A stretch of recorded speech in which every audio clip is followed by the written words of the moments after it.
मैं संजीत कुमार आपका एपिसोड 34 में स्वागत करता हूं। आज हम लोग पढ़ेंगे आवेश के आयतन घनत्व का उदाहरण।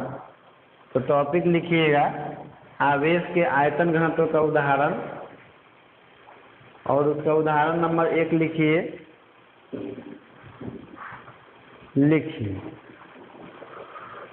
यदि Q आवेश R त्रिज्या के एक गोले के आयतन में यदि Q आवेश R त्रिज्या के गोले के आयतन में एक समान रूप से वितरित हो तो गोले में आवेश का आयतन घनत्व गोले में आवेश का आयतन घनत्व रो बराबर Q by 4 pi R Q by 3। यदि 3 ऊपर जाएगा तो हो जाएगा 3Q और बाई 4 पाई आर क्यू। इसी को हम लोग इसके बाद इस रूप में लिख सकते हैं। देखिए ये तो हो गया गोले के लिए आवेश का आयतन घनत्व formula Q by 4 pi R Q और बाई 3। या 3 ऊपर जाएगा तो इतना हो जाएगा। इस फार्मूला को एक हम दूसरे पद में भी लिख सकते हैं, व्यक्त कर सकते हैं। देखिए क्योंकि रो बराबर होता है आपका 3Q by 4 pi R Q, तो इसको हम लोग लिख सकते हैं Q और बाई 4 पाई आर स्क्वायर और इंटू 3 बाई आर, क्योंकि 3 से इसमें इंटू होगा तो 3Q और आर से इसमें इंटू होगा तो आर क्यू हो जाएगा। लेकिन देखिए ये जो है Q by 4 pi are square ये किसका वैल्यू होता है? तो ये सिग्मा होता है। सिग्मा क्या होता है? तो आवेश का पृष्ठ घनत्व होता है, जो कि हमने पहले ज्ञात कर चुके हैं। तो हो जाएगा 3 सिग्मा और बाई आर। सिग्मा क्या होता है? तो गोले के आवेश का पृष्ठ घनत्व। तो इसको हम लोग इस तरह से भी लिख सकते हैं कि गोले के आवेश का आयतन घनत्व बराबर 3 बाई आर इंटू गोले के आवेश का पृष्ठ घनत्व। इसके बाद उदाहरण नंबर 2 लिखिए। उदाहरण नंबर 2 में है आपका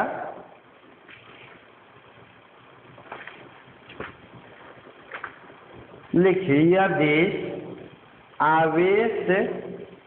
आवेश किसी A भुजा वाले यदि आवेश Q किसी A भुजा वाले घन के आयतन में एक समान रूप से वितरित हो तो घन का आवेश का पृष्ठ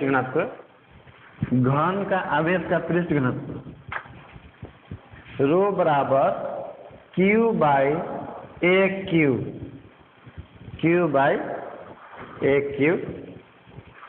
होगा। रो बराबर Q और बाई a क्यू होगा। ये कब होगा? जब आवेश जो है किसी घन के आयतन में एक समान रूप से फैला होगा, उस समय होगा। जैसे मान लीजिए कि यह घन है और इसके आयतन में आवेश Q जो है एक समान रूप से वितरित है, तो और इसकी भुजा की लंबाई a है। हम लोग जानते हैं कि घन का आयतन Q होता है, तो इसके आवेश का आयतन घनत्व तो हो जाएगा Q बाई a क्यू। इसके बाद एग्जाम्पल नंबर 3 लिखिए। यदि आवेश Q किसी चालक शंकु के आयतन में एक समान रूप से फैला हो, यदि आवेश Q किसी चालक शंकु के आयतन में एक समान रूप से फैला हो तो उसका आवेश का आयतन घनत्व रो बराबर Q by 1/3 pi are square h, यानी कि इसको लिख सकते हैं रो बराबर 3Q और by pi are square h. ये हो गया शंकु के कारण आवेश का आयतन घनत्व। इसके बाद लिखिए एग्जाम्पल नंबर 4। यदि आवेश Q किसी चालक घनाभ के आयतन में एक समान रूप से फैला हो तो घनाभ का आवेश का आयतन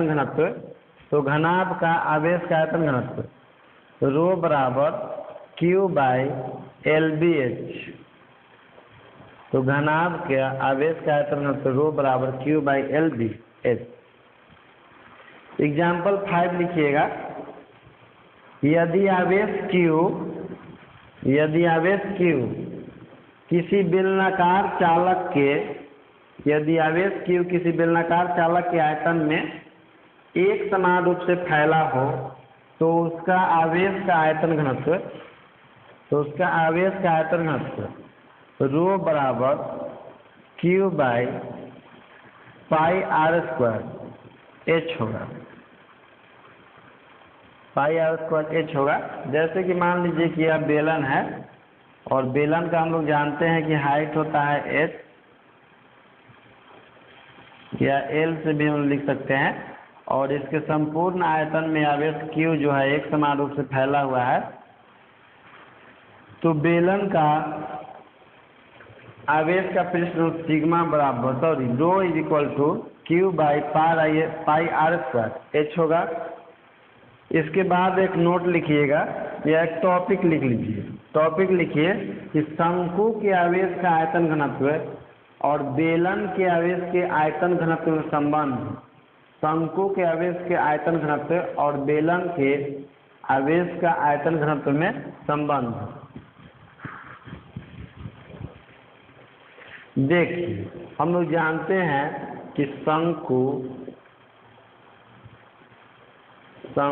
के आवेश का आयतन घनत्व बराबर 3Q और by pi are square h. इसको हम लोग लिख सकते हैं 3 into Q by pi are square h. इसके बाद देखिए लिखेंगे कि शंकु के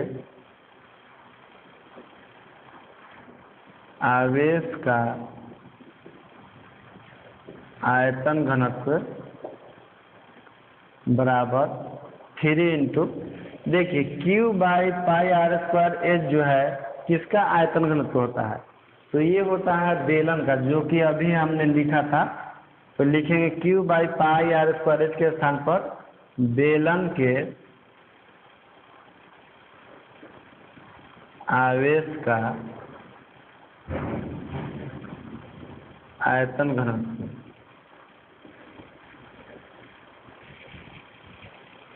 कहने का मतलब है कि शंकु के आवेश का जो आयतन घनत्व होता है बेलन के आवेश के आयतन घनत्व का 3 गुना होता है।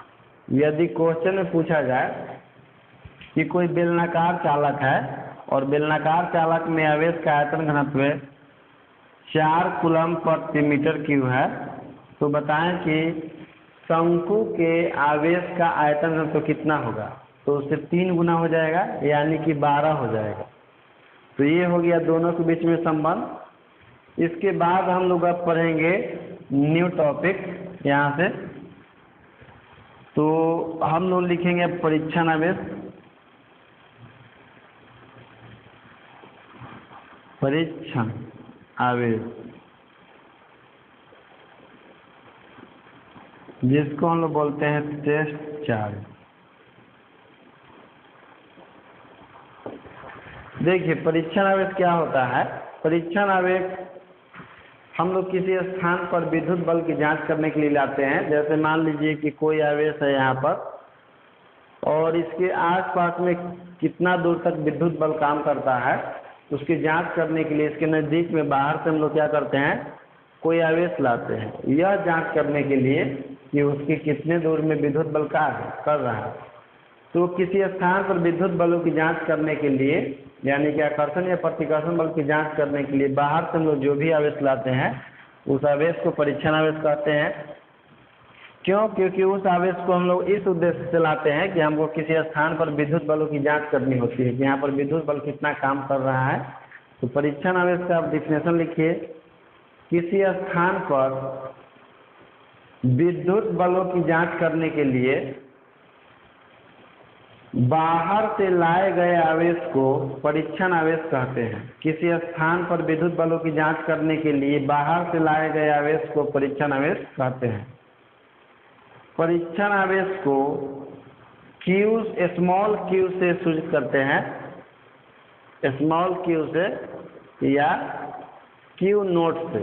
परीक्षण आवेश को स्मॉल q से या Q नोट से सूचित करते हैं।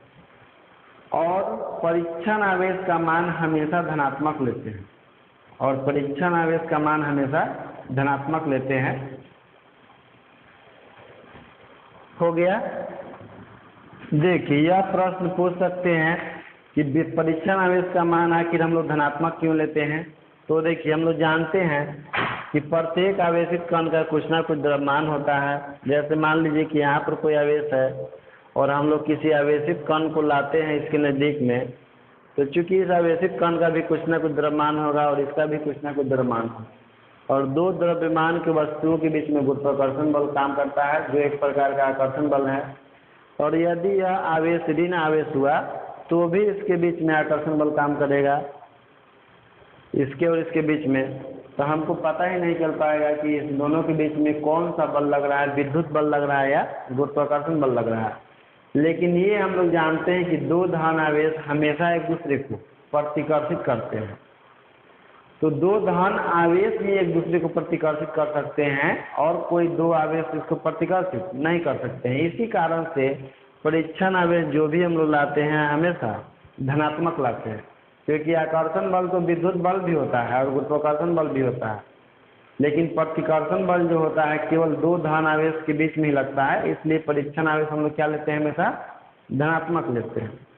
परीक्षण आवेश लाने का उद्देश्य क्या होता है, तो किसी स्थान पर विद्युत बलों की जांच करने के लिए कि वहाँ पर विद्युत बल है या नहीं। इसके बाद यहाँ से नया टॉपिक लिखिएगा, आवेश का सममित वितरण, आवेश का सममित वितरण तथा इसके सममित केंद्र पर स्थित आवेश पर विद्युत बल। आवेश का सममित वितरण तथा इसके सममित केंद्र पर स्थित आवेश पर विद्युत बल। पॉइंट नंबर ए लिखिएगा, दो आवेशों के कारण सममित केंद्र, दो आवेशों कारण सममित केंद्र, अंग्रेजी होगा इसका symmetry due to to charges, symmetry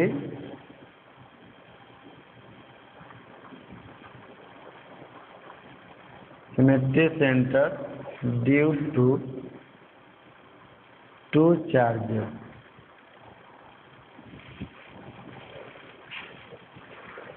इसमें डैश देकर लिखिए, जब बराबर परिमाण के दो सजातीय आवेश, जब बराबर परिमाण के दो सजातीय आवेश एक दूसरे से r दूरी पर स्थित हो तो दोनों आवेशों को मिलाने वाली रेखा के ठीक मध्य बिंदु पर सममित केंद्र उत्पन्न होता है, और सममित केंद्र पर किसी परीक्षण आवेश Q को ले जाने पर उस पर कोई आकर्षण या प्रतिकर्षण बल का अनुभव नहीं होता है, कोई आकर्षण या प्रतिकर्षण बल का अनुभव नहीं होता है।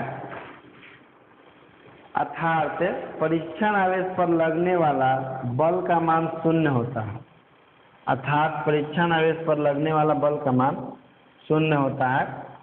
इसका डायग्राम बना लीजिए इस तरह से,